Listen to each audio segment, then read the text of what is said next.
लोकसभा चुनाव अंतिम पड़ाव पर है। 1 जून को आखिरी चरण का मतदान होना है।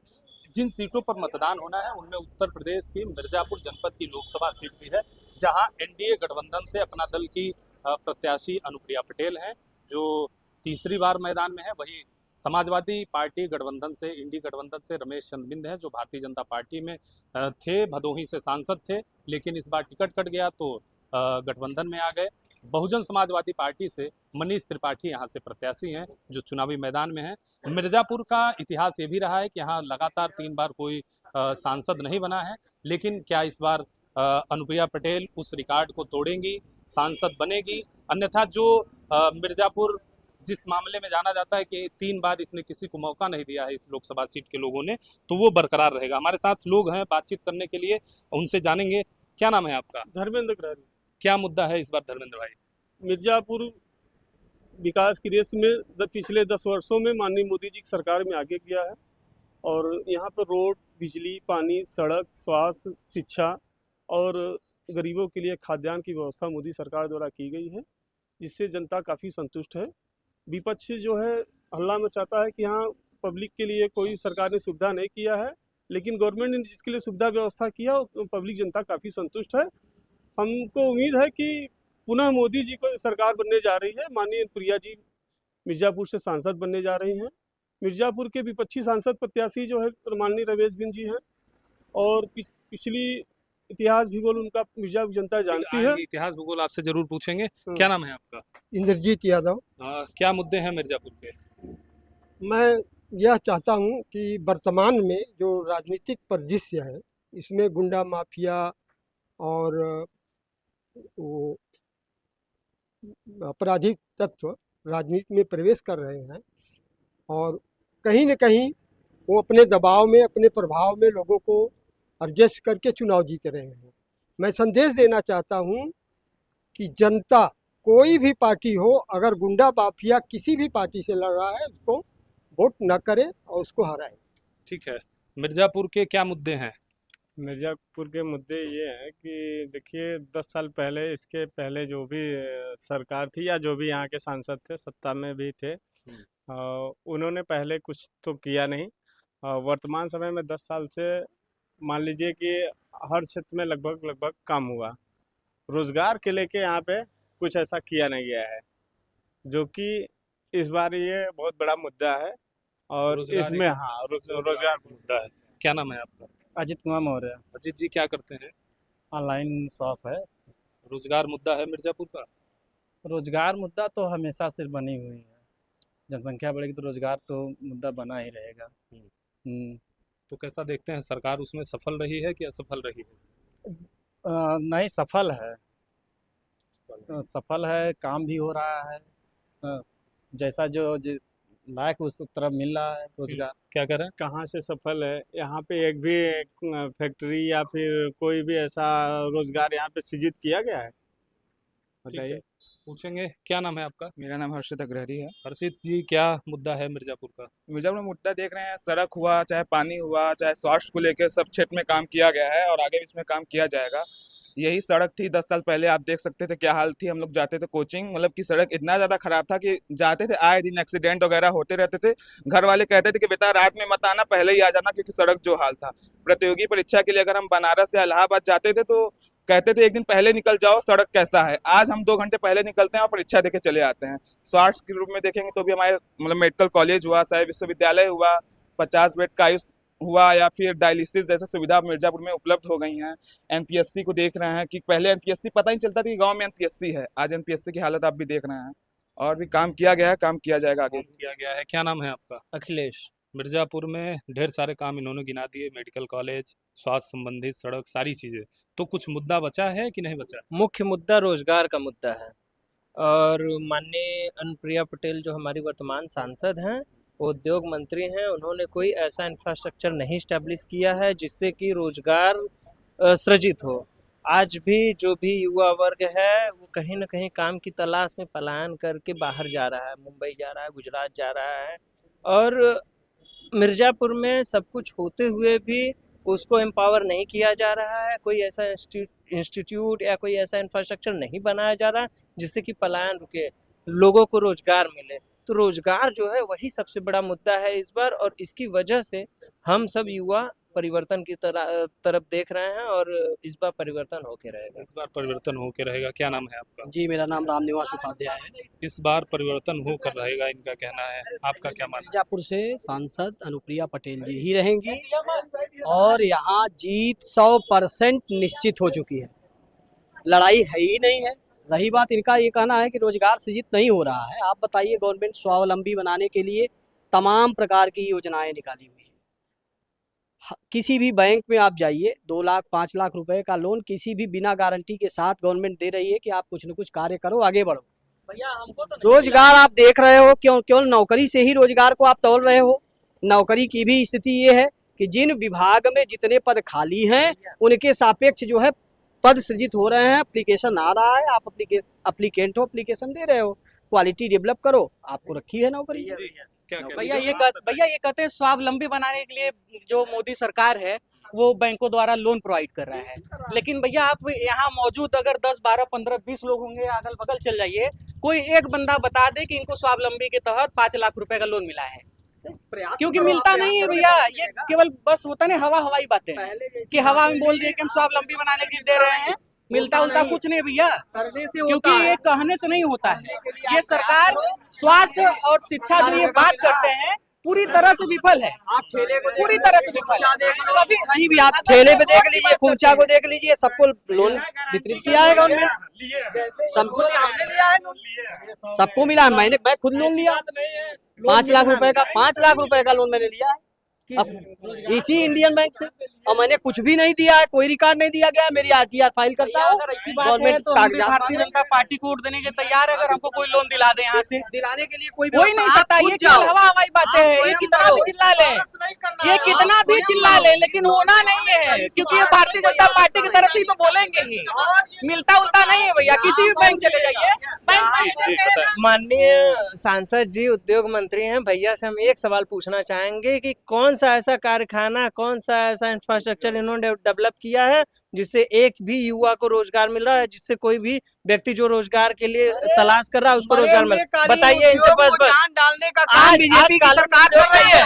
पीतल के उद्योग को जो एकदम बुझ चुका है, आज यहाँ की गवर्नमेंट इसको आगे बढ़ाने के लिए पूरा ताकत झोंक दी।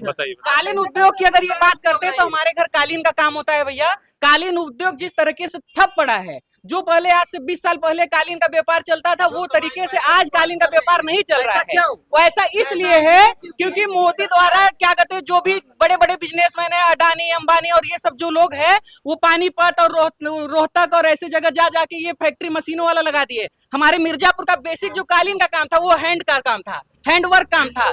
अब मशीनों से वो चीजें बन रही, इसलिए यहाँ का व्यापार खत्म हो रहा है।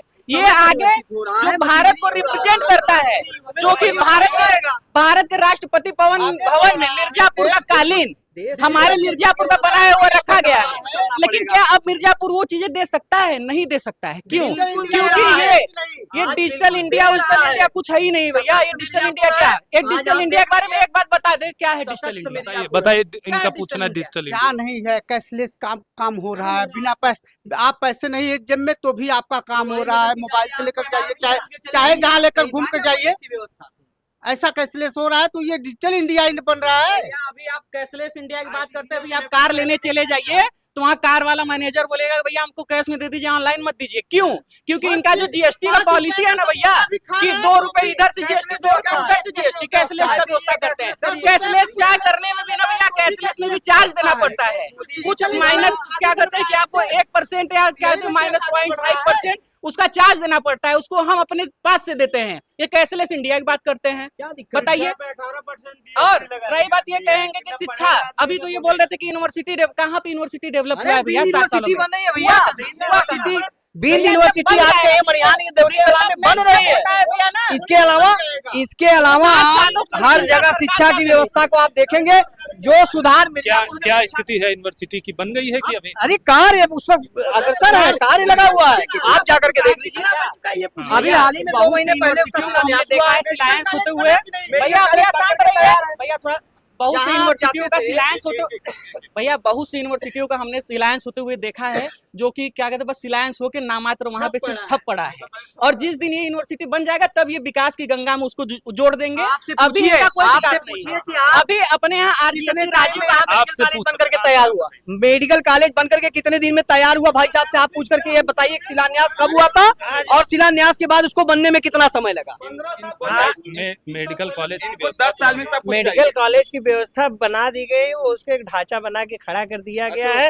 उसमें आप देखेंगे, आप देखिए उसमें से कितने मिर्जापुर के कितने छात्र वहाँ पढ़ रहे हैं, मिर्जापुर के कितने लोग हैं जो वहाँ पढ़ाई कर रहे हैं। और मेडिकल कॉलेज की ही बात कर रहे हैं तो मेडिकल कॉलेज में जो भी है अभी आज भी मूलभूत सुविधाओं से वंचित रह रहा है वो। आप पिछले कुछ वर्षों में जब आप यहाँ मंडलीय चिकित्सालय में जाते थे तो जो दशा थी कि मैं उसको व्यक्त नहीं कर सकता। 10 साल पहले आप मंडलीय चिकित्सालय मिर्जापुर में प्रवेश करते थे तो आप वहाँ दवा कराने के लिए तो छोड़िए, खड़े होने में संकोच लगता था। भैया आज की स्थिति यह है कि आप इमरजेंसी में जाकर के देख लीजिए क्या दशा है। वहाँ की दशा फर्स्ट क्लास की व्यवस्था, आपको तुरंत जो है वहाँ वो मिल रहा, ऑक्सीजन मिल रहा है, सारी व्यवस्था उपलब्ध है। गाँव गरीब साल है बना है वो 2014 के बाद बना है। वहाँ पे कुछ नवीनीकरण हुआ है, नवीनीकरण हुआ है, नवीनीकरण हुआ है। अब यही जबरदस्ती है, जबरदस्ती है यही। आपके हिसाब से वो जो बना है ना वो 2014 के बाद बना है। ये रोड जो बना है ना 2014 के बाद बना है। और हम लोग का मतदाता, हम लोगों का जन्म भी 2014 के बाद है। अभी ये बताएं, अभी ये बताएं ना कि मगर डेवलप उससे बहुत ज्यादा हुआ। अभी ये बताएं ना कि ढांचा बन के तैयार हुआ था, वही ढांचा ही तैयार था और कुछ नहीं था। ये बोले कि मेडिकल कॉलेज ढांचा बन के तैयार है, तो ये बोल रहे हैं कि जो पहले था तो एक ढांचा ही तैयार था, उसमें कोई सेवा नहीं था, कोई सुविधा नहीं था। आज एक एक बेड पे ऑक्सीजन लगे हुए हैं। ये रोड की बात करते हैं, इनसे खुद पूछिए क्या रोड की क्या हालत है। और ये मेडिकल कॉलेज की बात करते हैं, मेडिकल कॉलेज कह रहे हैं ढांचा तैयार है। आज मेरा मित्र उसमें आज खुद पढ़ रहा है, 3rd ईयर क्लास में है और ये ढांचा की बात कर रहे हैं। इनसे पूछना चाहेंगे कि ये 10 साल में इतनी बातें गिनवा रहे हैं, 10 साल के पहले क्या विकास हुआ था उसको बताएं। भैया हम बस 2 चीजें पूछेंगे इनसे, बस 2 चीजें पूछेंगे। एक मिनट भैया, हम इनसे बस 2 चीज पूछेंगे भाई साहब से। आप बताइए, अगर किसी को कार्डिक अरेस्ट या मतलब हार्ट अटैक आता है तो उसको मंडलीय अस्पताल में एडमिट किया जा सकता है, कार्डियोलॉजिस्ट है। और दूसरी बात, इन्होंने रोजगार का, मैंने पहले से ही बोला है कि रोजगार सबसे बड़ा मुद्दा है। हम भाई साहब से ये भी पूछना चाहेंगे कि ऐसा क्या इन्होंने इंफ्रास्ट्रक्चर बनाया जिससे कि एक व्यक्ति को रोजगार मिल रहा। आप बस ये 2 इनको 10 साल में सब कुछ सुविधा चाहिए। मैं कह रहा हूं इनको 10 साल में सब सुविधा चाहिए। 10 साल के पहले क्या सुविधा ये बताएं उसको। 10 साल के पहले क्या था? 10 साल में इतना काम तो किया गया, क्या और इनको चाहिए? हर चीज में तो काम किया जा रहा है। मेडिकल कॉलेज में करोड़ों रुपए की मशीनरी आकर के सेट हुई है कार्डियोलॉजिस्ट के लिए। डॉक्टर पीके सिंह को नियुक्त किया गया है उसको चलाने के लिए। आप जाकर के पता कर लीजिए कि डॉक्टर पीके सिंह कार्डियोलॉजिस्ट बैठते हैं या नहीं बैठते। आपके उसी मंडलीय चिकित्सालय की मैं बात कर रहा हूँ। जो आप वो अल्ट्रासाउंड कराते थे बाहर निकल करके 1200 रुपए देना पड़ता था। आज मंडलीय चिकित्सालय में 150 रुपए में आप फर्स्ट क्लास जो है करवा करके आते हैं। और free of cost malaria, typhoid, dengue सारी व्यवस्था सीएचसी पर उपलब्ध है। आप चलिए मेरे साथ, मैं यही सीएचसी पर आपको दिखाता हूँ कि सारी लैब बने हुए हैं और सारा जांच यहाँ हो रहा है। भैया आप जिस सीएचसी की बात कर रहे हैं भैया, वहीं पे हमारा दोस्त अभी एक कैंपस में है भैया, उसकी पत्नी की डिलीवरी हुई थी। ये लोग ऐसा डिलीवरी करा दिए कि उसी का बेटा भैया 1.5 महीने तक क्या कहते हैं कि आईसीयू में वेंटिलेटर पे बनारस हिंदू यूनिवर्सिटी के चिकित्सालय परिवहन में वहाँ पे एडमिट था। ये जो बात करते हैं भैया की शिक्षा का, और ये बात करते हैं रोड का, ये बात करते हैं कि मेडिकल कॉलेज का, क्या इसके पहले रोड नहीं था भैया यहाँ? क्या मंडलीय चिकित्सालय नहीं था भैया? नहीं था, नहीं था। क्यों? 3 भैया मुनीसिपल जी मंत्री थे, 3 फीट का भैया रोड का सुनिए, पहले आप लोग सुनिए। एक्सीडेंट आज भी हो रहा है भैया, और रोड की एक अवधि होती है, खराब होने के बाद फिर से उसका निर्माण होता है। वही हुआ है इनके सरकार में, उसकी अवधि समाप्त हो गई थी, ये रिपेयर हुआ। ठीक सामने 4 लेन, दूसरा 4 लेन ये हो गया। और मैं आपको बता दूं, यहाँ विकास की योजनाएं जो क्रियान्वित हुई हैं, हम उसको रोक करके किसी भी सूरत से अपने प्रदेश का विकास, अपने राज्य का विकास नहीं अवरुद्ध करूंगा। आपको एक विकसित और सशक्त मिर्जापुर चाहिए। चाचा जी क्या नाम है आपका? नाम बताइए, नाम बताइए। बाबूलाल नाम है। क्या करते हैं? क्या करते हैं? लेबराना करते हैं। तो सरकार चुनने जाएंगे, वोट डालने जाएंगे कि नहीं? अरे क्या हम बताएंगे। अरे बताइए, वोट डालने जाएंगे कि नहीं 1 तारीख को? हाँ डालने जाएंगे। दिमाग में क्या रहेगा, कोई मुद्दा रहेगा, किन मुद्दों को लेकर वोट डालेंगे? हाँ मुद्दा तो रहेगा क्या भाई। रहेगा बताइए, बस वही बताइए। जिसका सरकार अच्छा समझ में आएगा उसी के ऊपर वो डालेंगे। वही जो सरकार काम कर रही है, अच्छा कर रही है। हाँ उसी की जगह पर हम वोट डालेंगे। और भी चाचा जी, और भी लोग हैं हमारे साथ। चाचा जी क्या नाम है आपका? दशरथ महोदय, दशरथ चा, क्या है मिर्जापुर का मुद्दा? अब मुद्दा के बारे में हम लोग नहीं जानते, हम लोग अपना काम किए अपने घर पर। तो जब जैसे कि कई लोगों से संपर्क करेंगे तब ना, हम कहीं आते जाते नहीं। नहीं तो आप जब वोट डालने जाएंगे तो आपके मन में कोई तो मुद्दा होगा, किन मुद्दों को लेकर आप मतदान करेंगे? अरे वोट का मतलब ये बा कि मुद्दा कहाँ बा। अरे वोट हमारा बनता है, जो हमारे समझ में आएगा हम उसको दे देंगे। अब मुद्दा लेकर जो वोट देगा तो बेकार है। नहीं, जैसे विकास अब यहाँ तक जनपद में जौन भी होता है वक्त अब यहाँ तक तो सही बा, पहले से बहुत बेटर बा। मान लीजिए जैसे बिजली, आज तक किसी ने बिजली दिया ही नहीं इतना जितना कि यह समय में मिल रहा है। तो कुछ ऐसी चीजें हैं जो कि पहले से सराहनीय है, लेकिन अब सब चीज सराहनीय तो होगा नहीं, एक आदमी का काम है नहीं। तब यही हमारे समझ में आता है कि अभी तक जो चल रहा है सरकार में, कोई इसमें गड़बड़ी नहीं। सुविधा घर बैठे सबके गली गल्ला सब मिलता ही बा। बिजली इतना देता कि ये बच्चे कभी देवे न खेन हमारे उम्र समय में। हमार 70 साल की उम्र बा।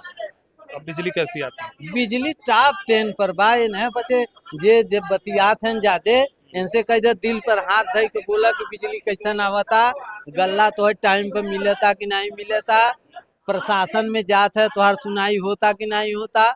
लेकिन ये सब तो बहु बात है, अपन अपन प्रशासन की सुनवाई हो रही है। हाँ बिल्कुल हो रहा है, इसमें कोई कमी नहीं है।